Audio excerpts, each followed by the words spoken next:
I have been considering buying another Gunpla kit for a good while now, ever since I got that entry grade striker kit. It was such a fun little step outside my usual collecting focus that thankfully didn't break the bank. So when I was out on a little holiday to shoot for a certain something and shut in a hotel room for a couple of nights, I figured I needed something to do. So I grabbed an entry grade RX-78-2 Gundam full weapon set from In Demand Toys on the way, figuring that I could stream building it. But on the free night I had to do so, I was kidnapped by the sheep wielder and driven to the Midlands, so I didn't really have a chance. I ended up building it when I got home, and you know what? As far as bang for your buck action figures go, this isn't too bad. Now, going over the build on this guy quickly, yeah, it was alright. There isn't really much that stands out. The colour separation is all through plastic colours, and the majority of the joints are ball and socket connections, so it all came together fairly quickly. I did find the limbs a little uninspired. They mostly consisted of two halves of each limb clicking together, and that was that. Which sure works for the design, but it wasn't quite as interesting as the assembly on the entry grade striker, and a lot of the components needed a once over with a mold line remover. That being said, I'm not sure a couple of mold lines would have detracted just from how good this guy looks. The sculpted detail and proportions here are fantastic.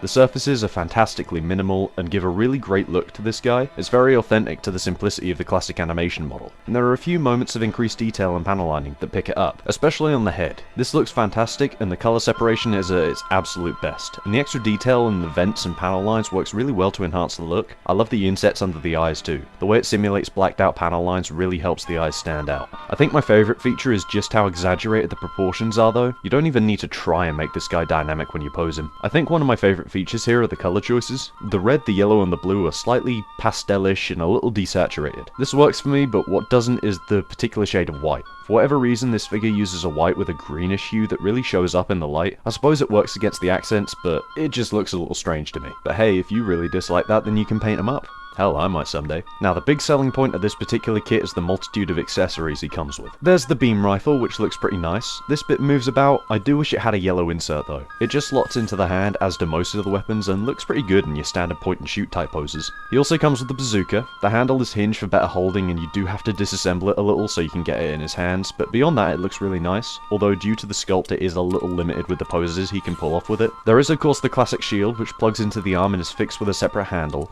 I don't love the connection, but I do like the look, just iconic, and the colour separation is really nice too, and alternatively it can be stored on the back. He also has a pair of beam sabers stored on the back. The beam parts plug in separately. These look really great. They are a bit excessive in terms of the length, hashtag relatable, but you get him in a decent pose and you're golden. I really love how dynamic these are when you get him in the air. Oh yeah, he's compatible with flight stands. Probably should have mentioned that.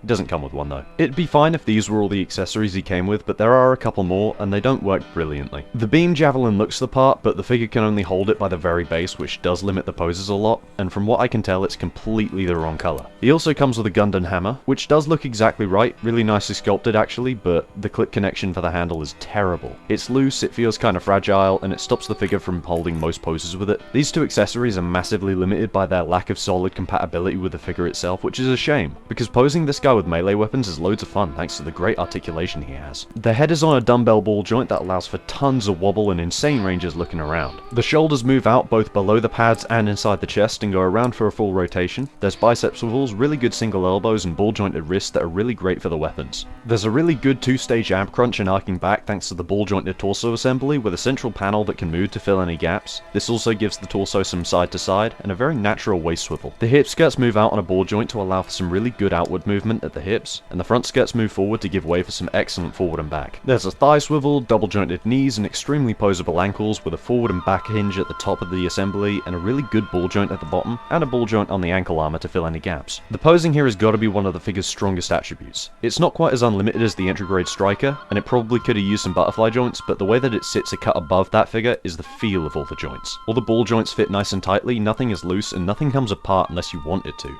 Unlike the last kit, this really helps me enjoy this guy, although it does make one thing even more evident. This figure is light as a feather. I understand that this kit is the cheapest of the cheap, but the plastic is so lightweight that I can physically blow it over. It does detract from the feel a little bit. But by no means is this a deal breaker. This is a great kit and I've been having a ton of fun with it. Sure, this isn't going to beat any higher grade kits in terms of posing or build satisfaction, but if you're looking for something to entertain yourself as a desk toy, or you want an affordable kit that you don't need to worry about messing up when you're starting out, this is probably a better example than the Striker. But dear god, do I need to get myself a high grade kit at some point.